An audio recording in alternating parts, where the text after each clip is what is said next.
They're buggy, they're nerdy, they're talking six legs, buzzing on the airwaves with their field note pegs. From beetles to bees, they just can't get enough.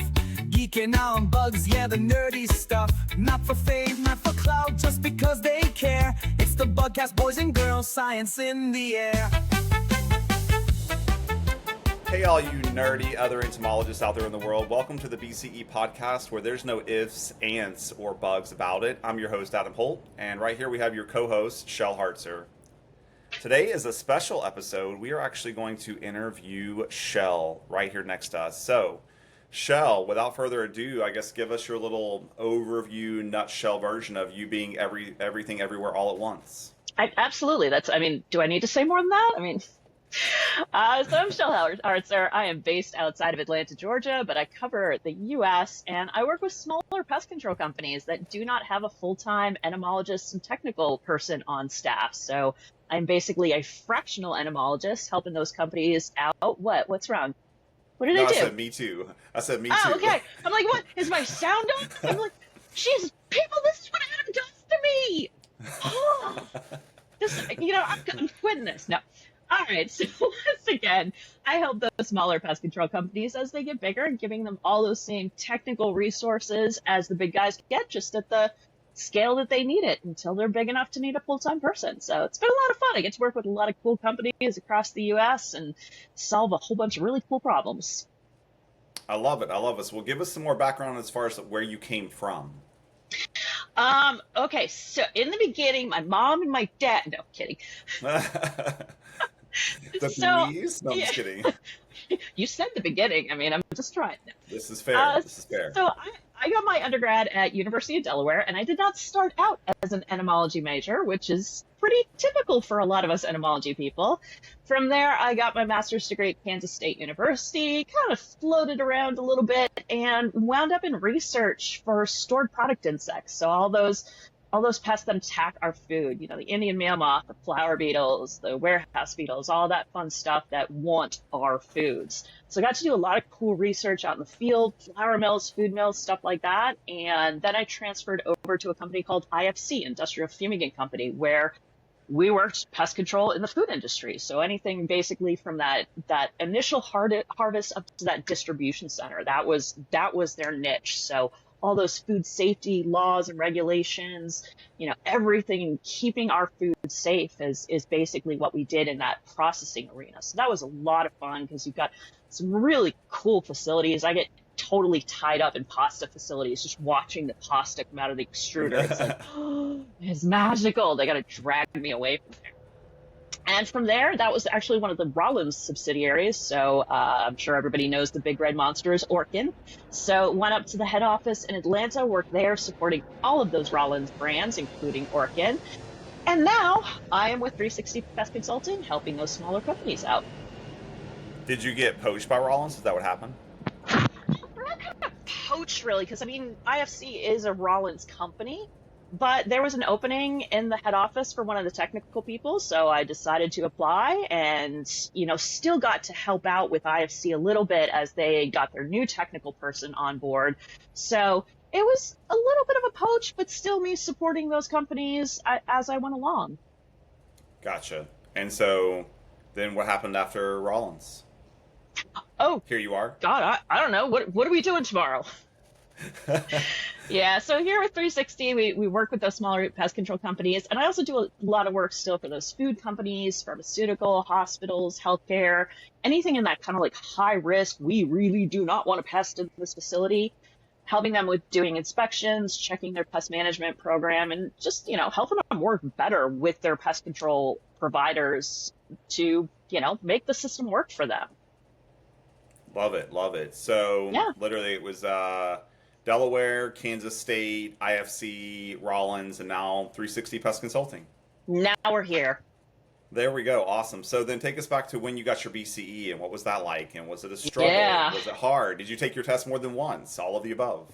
Oh my gosh. Okay. So when I was hired at IFC, that was one of the requirements that they really wanted me to get a BCE because the person I was replacing basically had his BCE as well. So, that credential was really important to them. And I had heard about it before then and thought it was pretty cool. So I was like, yeah, sure, get my BCE. Awesome. So here I am starting a brand new job. I'm years out of graduate school. I'm like, yeah, okay, cool. I studied the summer. And this is a really funny part because the guy that was mentoring me who had his BCE laughed at me. He's like, you don't need to study. This is fine. You're going to do fine. It's easy. Don't worry about it. And he's kind of standing over my shoulder as I took this test, and he's looking at it going, oh, I wouldn't pass this test. I'm like, you just told me it was fine. Come to find out he had never taken the test. He was grandfathered into the process. I'm like, I'm going to kill you, dude. But Right. I did manage to pass on my first round. I will not tell you what my grade was because it was a passing grade, and that's all I care That's about. all that matters. Yep. So yes, took the general test and the structural and urban test and passed both of those, and have continued maintaining my BCE over the years to ensure that I do not lose that certification, so I do not ever have to take that test again. So that's Yes. kind of the short version. Yeah. And what was that? That was 2011, right? Because I think we got ours around the same time. Yes. Yeah, we got it in 2011. That was when I first started IFC. So sure, I And think we it was. weren't far from. Wait a minute. So you were with IFC at the time. Where were you living at that point? Yep. I was living in Manhattan, Kansas, and Kansas City. I was kind of like splitting my time between the two. Okay, you weren't in Atlanta yet. So I was in Florida at the time, and I was with Terminex taking mine under. Yep. My mentor was, I think it was a Syngenta rep, if I'm not mistaken. I can't remember, but I feel like that sounds familiar. Yep, mine was Jerry Heath. He's a great guy, still doing work for IFC. He's so much fun to work with, and he trained me and was a huge mentor for me. So shout out to Jerry Heath. Nice, awesome, Yeah. Jerry. So I guess kind of going back to your BCE and taking it, do you remember having to like study a lot, or did you not study at all? Oh, yeah. So I did, despite Jerry laughing at me, telling me I'd be fine. I had an open summer basically, so I'd gone to the library and checked out every single entomology book that I could. I mean, I had a few of my references from grad school and all that, but trying to check out the toxicology stuff and the everything that I didn't have as a basic, and it was a challenge. I did study hard for that test because I knew it was going to be a challenge. Like, aside from Jerry telling me it was going to be easy, I'd heard from other people like, you really got to do a little bit of work on this. So did what I could. And unfortunately, there's not a lot of great information on the BC of what you should study or having like a solid study material. So, you look through Malice Handbook of Pest Control, you look through the NPMA guide, you look through Board Along. I mean, kind of a little bit of everything. And I will say the one part that I remember really tripped me up was the history portion of it. So, who's considered the father of entomology and what happened in 1893 with this beetle, so that part I definitely remember as not having as much information and knowledge as I would have liked to. So for all of you who are thinking of study, make sure you get some of that history knowledge in there as well. Fair enough, fair enough. That is definitely a valid point. I mean, it's, I don't know, I definitely think back to taking, and it was just, I get so much anxiety around taking tests just because I have test anxiety in general. And so, and I've never passed a test under 3 tries, literally almost like any test. And so, luckily I think I had to take the BCE, what do you call it, the specialty exam. I had to take a different specialty exam because I originally tried to take the medical and veterinary entomology one, and that was just insane. It is. Hang it up. So I failed that miserably, and I was like, I'm not doing this. So I just switched over to general entomology, and here I am now. So and I think that's that's a really good point for anybody taking the BCE or those that are even looking at the ACE, is that it's okay. We're adults. Most of us are not in school anymore. We don't have that educational aspect of what we're doing. So, we're adult learners, and that's not always the easiest thing. So I always try and tell the people that I'm mentoring through the BCE, it's like, you kind of walk that fine line. You don't want to like terrify them, but at the same time, you want to give them, that emotional support. So it's like, okay, it's okay if you don't do okay on the first one. Consider it your practice test, because there will be a lot that you realize as you go through that, you're a little weak in this area, or, oof, geez, I should really go back and study some of that. So don't be discouraged if you don't pass No. one or both of those tests on the first try. It's okay. Consider that your practice round, you know, let it inform you, let that data inform you of what you need to kind of focus on. And then I think you've got like 30 days before you can officially take it again, which I would recommend Right. doing it as soon as that 30 days is up because it's still relatively fresh in your mind. So you have options. And again, there's nothing wrong with not passing it. I know people that haven't passed the first 3 or 4 times even. Yeah, and I mean, for me personally, I don't even recommend studying. That's just me. You know what Oh, I mean? I okay. recommend like just take it, see what it's like, and get a True. feeling for it, and then you have at least a better understanding of what you need to focus on. Because for me, I feel like you could spend all this time studying, and I don't even feel like, no offense to ESA or anything, but I don't even feel like getting my degree prepared me to take the test. Yeah, it probably depends on, what your focus was on. If I had taken Right. it right out of undergrad, no, there was no chance I would have ever passed it. There was definitely some stuff I did in grad school that was applicable. Some stuff definitely wasn't. So it kind of depends on where you are, which kind of focus you're going down, and realize that entomology is a huge world. I mean, we're in urban Right. entomology, which is actually kind of a very small portion. But there's crop Yeah. entomology, there's med vet entomology, there's so much stuff that, especially in that general test, you're going to get a little bit of everything. So, depending on your background, depending on what's gone on in your previous career, it may help, it may not. Yeah. Fair. And like That's you a good said, I mean, point. just don't be discouraged because Yeah. I mean, if we're, especially me and Shell being in the consulting world, I mean, if we were discouraged by the word no, we wouldn't succeed. Is that my problem? Jeez, I knew I had something wrong with me. I mean, because we definitely hear the word no more than once because Yeah. that's just called some people want our business, some people want our help, and some people just aren't ready for our help yet. Exactly. Yet I like that. So yeah, if you're thinking of taking the Yeah. test, and that's the thing, like I don't want to discourage people going in. Like it's okay if you fail. Like I don't want to feel like I'm setting you up for failure. At the same time, you know, it is a lot. And definitely give yourself enough time. You can take both of those tests at the same time. Well, subsequently, one after the other. But Right. give yourself a nice period of time, 3, 4 hours. There is no time limit on those tests, but still give yourself that nice block of time so you're not stressed out about that.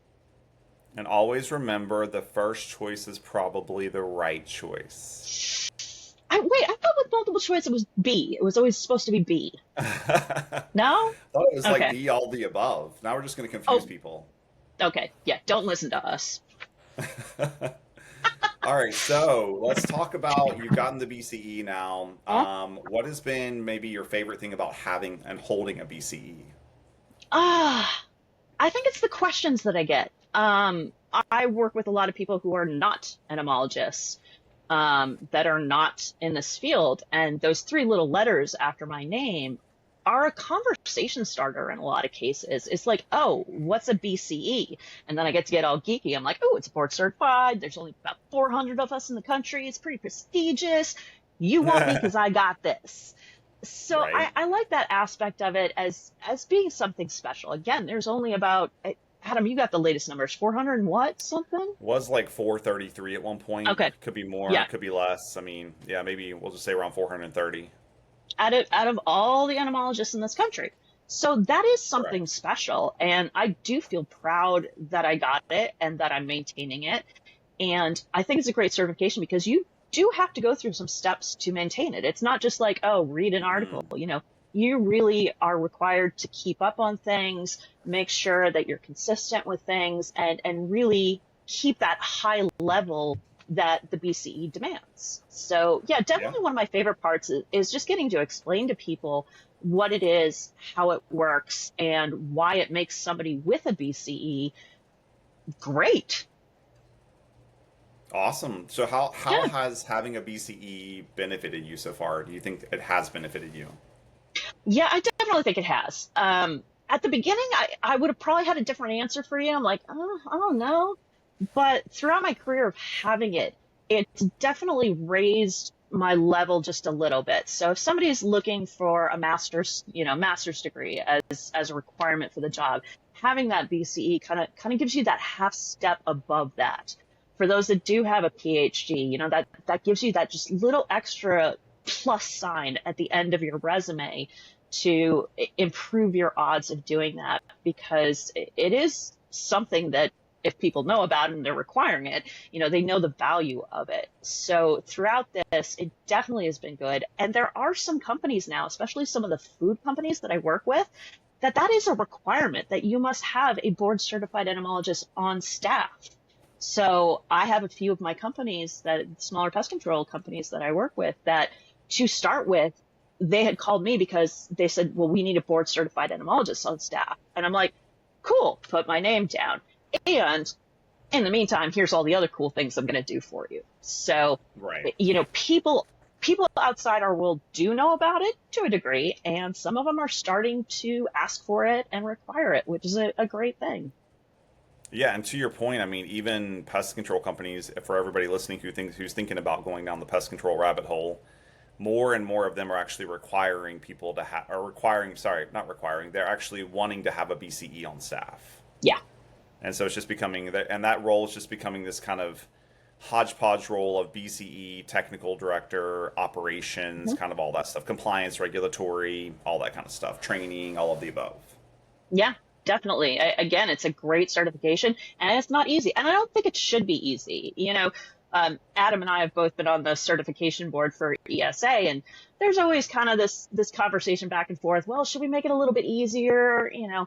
But having that level of challenge, I won't call it difficulty, challenge to it, again, elevates that. It's not something that just anybody can get. You have to work at it. You have to work at maintaining it. And that, again, puts you at that level of just a little bit above somebody who may not have it. Yeah, I agree, 100%. Yeah. Well, cool beans. So I think we've gotten through a lot of the BCE stuff and all of that, your background. So now we get over to what's your favorite bug?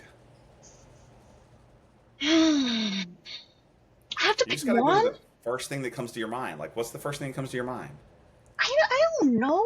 It's like picking a favorite child, and I don't even have children. Right? Me either. Okay, does it have to be an insect? I guess not. Go for it. Okay, right now my favorite is probably the ant mimicking spiders. Okay. They're little spiders that mimic ants, so they can like invade the colony and steal all the little larvae. So Right. and they look like little ants, which is kind of cool from an identification process. You got to look really closely, like, oh yeah, it's an ant. Oh no, it's got too many legs for an ant. So they're these cool. I love mimicry. Mimicry is just so cool Mimicry in is the really arthropod cool. Yeah. world. So yeah, right now those are top of my list. Ask me again in a week, and it's gonna be something totally different.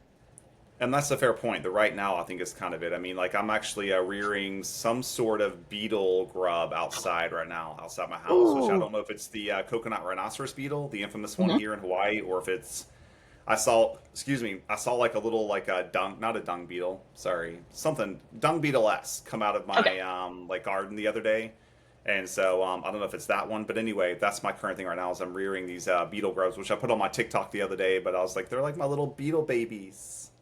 Yeah, and it's so cool too because there's so many of them out there. Like when we think about entomology, I mean, how many new species of mammals are they discovering every year? Like none. Right. But we get so many new species of arthropods every single year that are new to science and new scientific research on things that we've had for maybe hundreds of years. So there's always this new knowledge base coming out. So if you're in any way curious about stuff like this, you will never ever get bored. Never. Yeah, 100%. I mean, there's so much out there, and there's so much to, I don't know, I'm just like, you see my stuff that I put out on LinkedIn where I'm like, ooh, here's a guide to louse flies, and here's a Yeah. little thing for this. And I'm like, I just want to do it because they're cool looking, and hmm I don't see a lot out there that looks like it. So I'm like, let's do this. And even to see the difference between similar species, like Oh, yeah. this looks like this louse, but here's a little bit of difference, and yeah, Yeah, it's wait a so minute, cool to me. I think last week, or the last episode, your favorite insect was the crab louse. Yeah, because we were talking about lice and we were talking about parasitic insects, so can't go Right. wrong with a crab louse. No, Theris pubis, I mean, all day long. Yeah, good stuff. I mean, Although funny lot. enough, when I was at UF, the sample that I got, whenever we had to go do a collection, right? So I was Hmm. actually able to get a sample of crabs from the local infirmary there, and supposedly it was from the girls' track team. We did the same thing. There were a couple of us that dropped off some vials at the university health system and said, if you can get any kind of lice, let's Right? have them.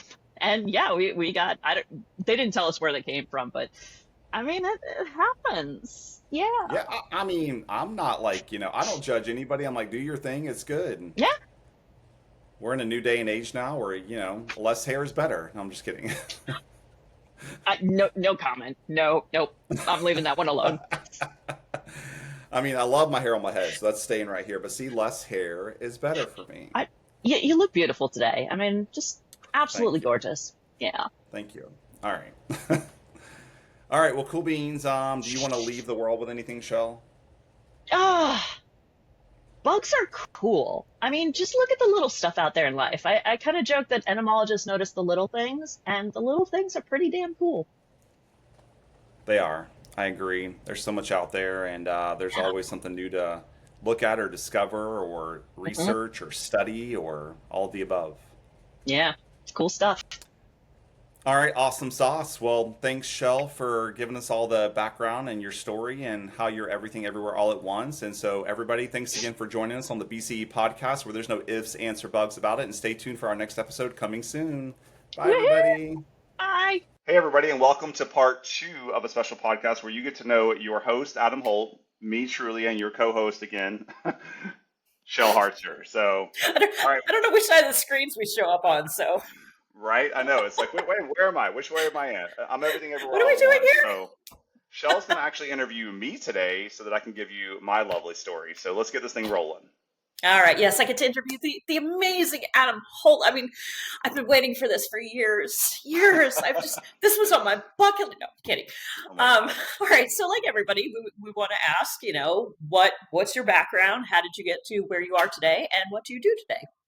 All right. What is my everything everywhere all at once? So, I'll try to give that in Basically, a nutshell. I could never do it in a nutshell, but basically, I'm from Florida, born and raised. It's stamped. There's my gator symbol. So, I'm a nobody's gator. perfect. It's okay. Go Gators for anybody's listening. Yep, we did not win, I think, last weekend, but it's okay. We can't win them all. But yeah, again, born and raised in Florida. I grew up on a farm of 9 acres, and so I've always been into the bugs. Literally, we had a whole acre garden that we actually cycled out once every quarter. So it was really cool to have all the fresh, fruit and vegetables at your fingertips, blueberries, blackberries, lemon trees, orange trees. We had literally squash, corn, zucchini, tomatoes, carrots, peanuts. We had it all. You name it, we had it. As far as the animal side, we had pigs, cows, peacocks, turkeys, chickens, Okay, wait. What does a rabbits. peacock taste like? Oh, we didn't eat the peacock, Shell. Come on. Oh my gosh. Although it Just probably would just taste like chicken, though, right? I would think so. It's a bird, so yeah, Right? I mean, I feel like whenever you eat something, you're like, what does it taste like? Tastes like chicken. tastes like chicken. Right? I mean, we had frog legs. What does it taste like? Tasted like chicken. I don't think frog legs taste like chicken, but I Fair like them. point. So, Yeah, they're anyways, very sorry, good. continue. Yeah. Oh no, it's okay. So yeah, grew up on the farm, so I feel like I've just always been an outdoor person from a very young age, and then ended up, what was it, 1997. I graduated from high school, so I knew. Is the funny story is that in 8th grade, I decided I wanted to be a veterinarian.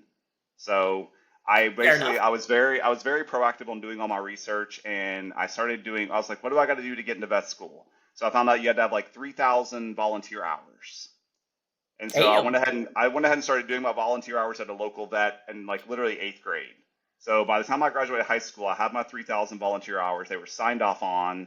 Um, and then a little backtrack. My senior year in high school, I was dual enrolling between the high school and the college at the time.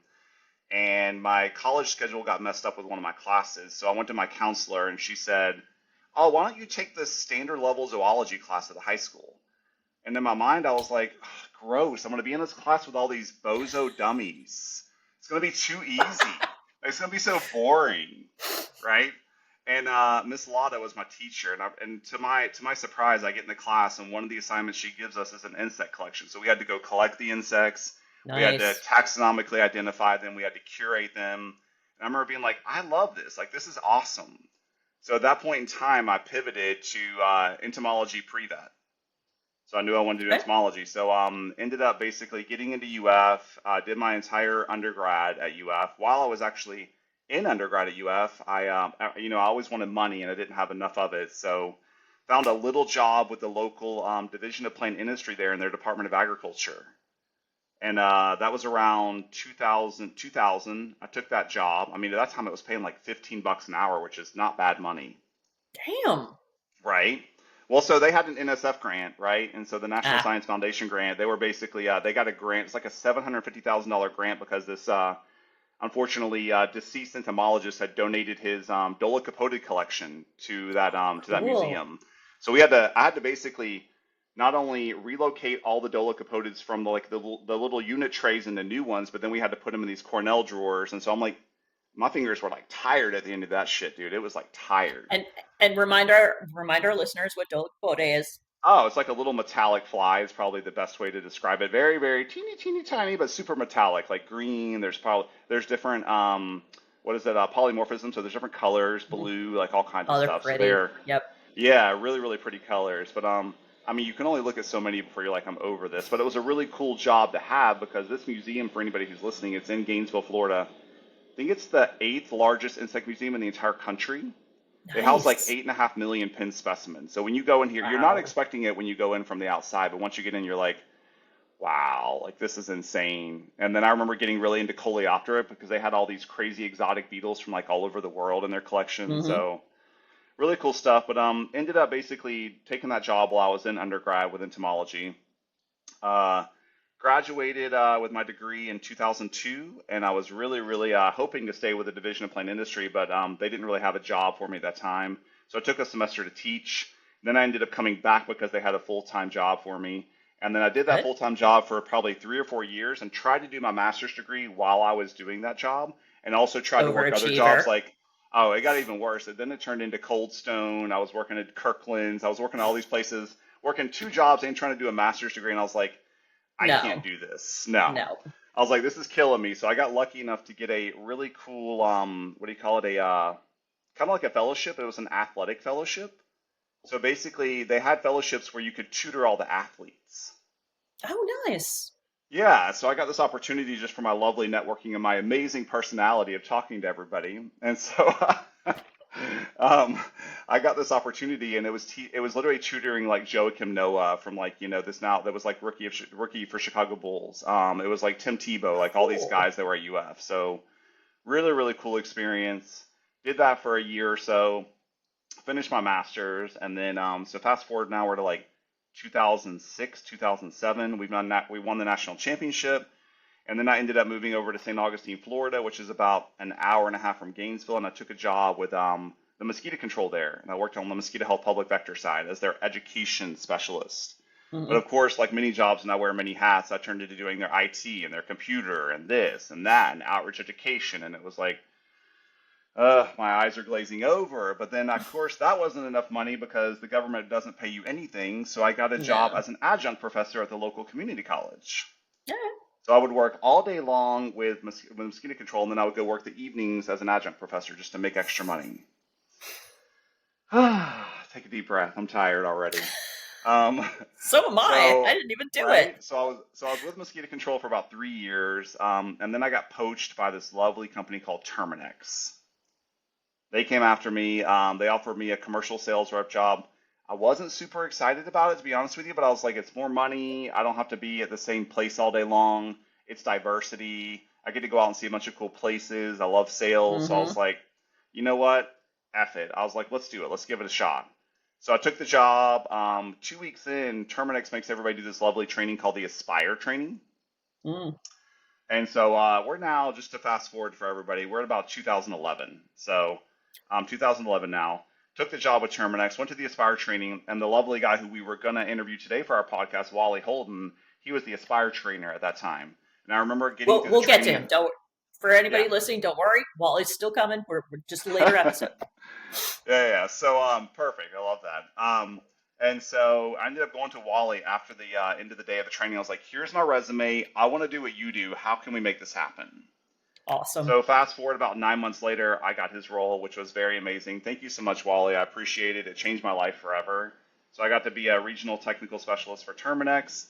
That turned into that's like 2012. So I'm going forward. That turned into rolling out the handheld CM50s, their new technology. But then that gets us now to where I went and got my BCE. So here we are. I'm with All right. Terminex. They didn't necessarily say I had to have my BCE, but it came up in a lot of conversations, and I was like, let's do this. I don't know anything about this BCE, but let's do it. I had no idea what it was. You didn't even I look at the website or look into it or talk to anybody. You were not just like, well, no, okay.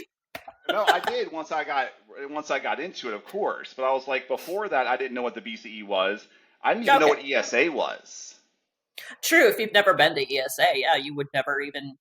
Yeah, I get it. Well, what I'm learning now and what I'm appreciating now is that, and what we're doing as a team, is that we're hopefully bringing more attention to ESA and the opportunities with BCE and the different certifications. Because I never learned about ESA even in college, which is sad, right? Hmm. There should have been more, I think, effort to basically get to some of the college kids with the different, things that are out there, which is what we're doing now. And so, Yeah. but as far as I took the core exam, and then I tried to initially take the medical veterinary entomology exam. I Yeah. failed that miserably, super bad, super hard. Questions were so outdated. I was like, oh my God, I Mm. am already over this. So, passed the core, ended up going back and taking whatever the general entomology, The thing is, structural, specialty. Yeah. structural, yeah, structural and Yeah. So I urban. took that, passed that, but for anybody listening, like, it's a hard exam. Like, there's nothing Hmm. easy about it. Like, I'm gonna tell you this right now. The BCE exam was harder than me doing my written and oral qualifiers for my master's. And we've heard from quite a number of people that like I'm never letting this certification lapse because I don't ever want to have to Oh, go through that again. So hell no. yeah, it is a challenge, and it is kind of designed to be that way because it's a special thing, and for those of us who do pass it, and you get multiple chances, so don't worry, first time is always a practice round, but yeah, it's a challenge. Yeah, well, and I think to Shell's point, sometimes taking a practice round is not a bad idea. Then you don't have all the Hmm. stress on you. You're kind of going into this and you're like, I don't have to pass this the first time. I'm just going to go into this with an open mind and just get to know what the exam looks like. And so, with that being said, and anybody who's listening from ESA, a really nice practice exam would probably be nice. I know there's some stuff out there, but I think we can put together some practice exams that wouldn't give away what's on the test. You know what I mean? Just to help people kind of understand what they're kind of, going up against. Yeah, yeah. So for And anybody on there, that I think there certification is one committee, for the. me, just I kidding. I think there's one from the ACE, but yeah, we There don't have is. one for the BCE. Yeah, it's a good Correct. idea. Yeah. Yeah. Yeah. So I'll try to pass that along to the right people. If you're listening, So will it or when anybody? if you're listening, ESA folks, by the Right? way, Adam just volunteered to write your test questions. No, kidding. Yes. But okay, so what year did you actually get your BCE then? 2012. All right, very Yeah. cool. So I got That's that in 2012. I was with Terminex. I ended up staying with Terminex for a few more years. Then I went on to the software side of the world and worked for a company called mm, SurfSuite. And so that was a really cool experience. At that time, I knew this lovely lady named Marcy Downing with Dow AgroSciences. mm, She covers a lot of the North Florida territory, and we just connected. And so she got me connected with Andy Deering, who owned SurfSuite at the time, and that was an amazing experience. I mean, I will say this: I don't know if I didn't have my BCE if it would have made a difference, but I feel like it did make a difference having the BCE, just having that yeah. credibility behind me, because they were wanting somebody that had the experience in the pest control industry, but also the software side. And so I kind of went over there to help them, reformat literally kind of like some of their mobile application user interface for the technicians. Yeah. I'm a patent holder for their electronic remote monitoring device, which is really cool. Cool.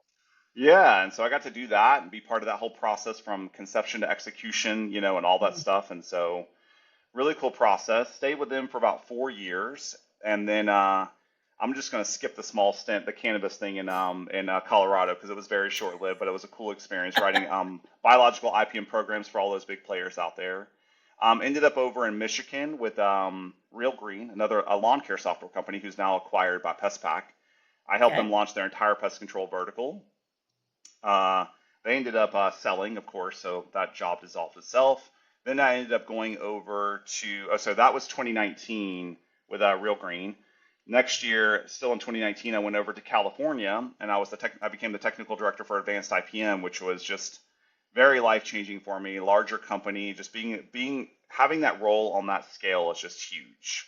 Yeah. Getting to basically wear so many hats, manage their IT program, just implement all these different things to the table for them around learning management software, just everything. It was just a really cool experience. And so learning all the regulatory compliance side from that, from that piece, even though I had already learned a little bit from Terminix, you learn a lot more when you're in that role. You don't have a choice.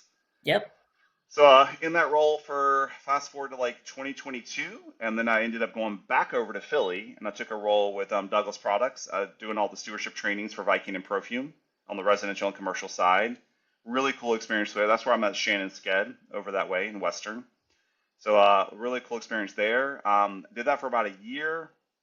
Just realized it wasn't for me. So then went down over to San Diego. Took a job with a company called AmGuard Products. So that was selling like Navigator SC, some of those different products.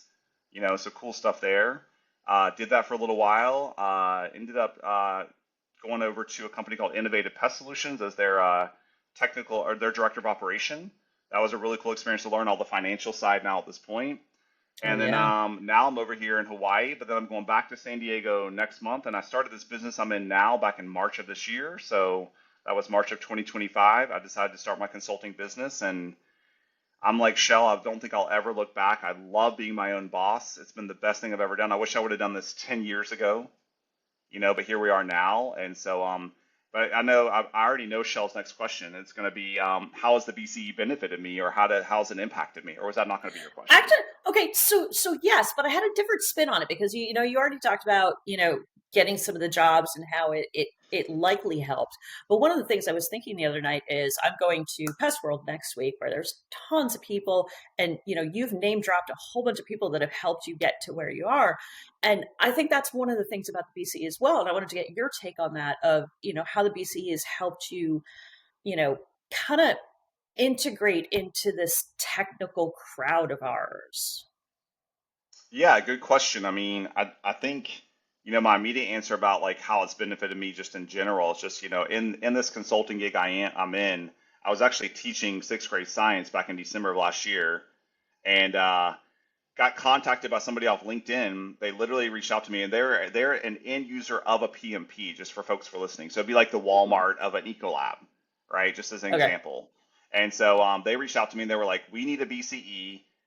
You were recommended to us." So somebody actually recommended me to them, which is obviously, thank you so much. I appreciate it. And they had a specific target pest problem. I stepped in. We got things rolling. I helped them out. We're still working on it, but I'm like, it's just my BCE. I would not be where I am in my current business without my BCE. So from a technical standpoint, and define what you mean by technical. Do you mean like technology, or what do you mean? Well, there's going to be a Pi Chi meeting, and for those of you who don't know, Pi Chi is kind of our industry fraternity. I don't know how it came about, but we have, and most of the technical people, you, me, we just talked Technical, about Shannon, gotcha, like technical directors, Campbell gotcha. earlier. Okay. All of us technical entomologists, I guess the technical pest control aspect of it. I was just thinking of how many people that I've been able to meet that way, and being in that world and having my BCE. Yeah, so I think just from the technical side, I don't know if while the BCE still helps, and it's obviously for me it's fundamentally crucial, like in my role right now. But like when I go back to like let's say even like advanced IPM, right? Copasan was still around at that time. You know what I mean? And so Copasan had this thing where they would have a conference, right? You could go to the conference, and you would at that point be able to meet all the technical people. I actually got fortunate enough to go to the last Copasan technical conference before it was dissolved. So I that's where never I got got to to go meet to like. one. That's where I got to meet like why am I having a brain fart? Is it Dan? So what's his name from Rottler? Dan Moreland? Yeah, No, not Dan no. Moreland. I'm having a Dan brain fart, but Collins. I got to meet the technical guy from Jay. Sorry, Jay from Rottler. I got to meet Jay. I got to meet Dan, Steph. Jay, same Yeah, I got to thing. meet all these different people. You know what I mean? And so to Chelle's point, being involved in this and networking is literally crucial to being in a role like this, and especially a technical role. And so right now, what is it? It's the UPTMC committee. They branched off of the Copasan Technical Committee. Yeah. They basically started their own organization, and now it's kind of a continuation of the Copeland Technical Committee, but you can only be a part of their organization if you're a technical person for a pest control company. So you and Yeah. I can't be a part of that, unfortunately. Nah, we're too good for them. It's okay. Yeah, listening from that committee, I didn't say that. It's rare. oh my gosh. I mean, we are very good. Too good might be debatable, but we are good. So, Yeah. but yeah, no, I mean, I think to Chelle's point, the technical side is definitely extremely beneficial. And yeah, I mean, as far as having the BCE, again, I don't know if the BCE is crucial to becoming that technical person because you can become a technical person without the BCE, but Sure. I still think that for me, it's just like I said, fundamentally crucial to have. Yeah. All right. So last question, tips and tricks for anybody who's looking to take the test in the near future? Oh, tips and tricks. I mean, I'm a person where I say I would not study if it were me, and that's just because I would just go take the test first to get that kind of pre-test kind of Yeah. mentality going on, then maybe pick up and study based on what you learn. But I'm like, I feel like you're going to invest all this time that you can never get back studying, and then you might go and just not pass, right? So I really think it's kind of up to you.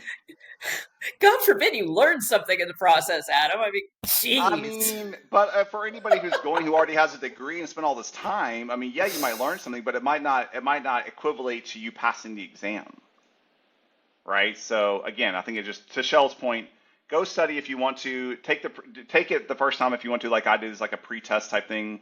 You know, I think the options are basically unlimited, and so I think my tips and tricks are just do whatever is going to make you feel the most comfortable without stressing out because it's not worth stressing over.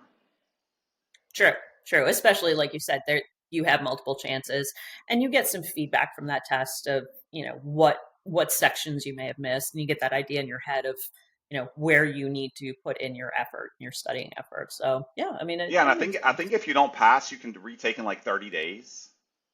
Yes. Which is like nothing. That's here before you know it. If you don't pass, you re-register to take it, and you're taking it again 30 days later. Bam.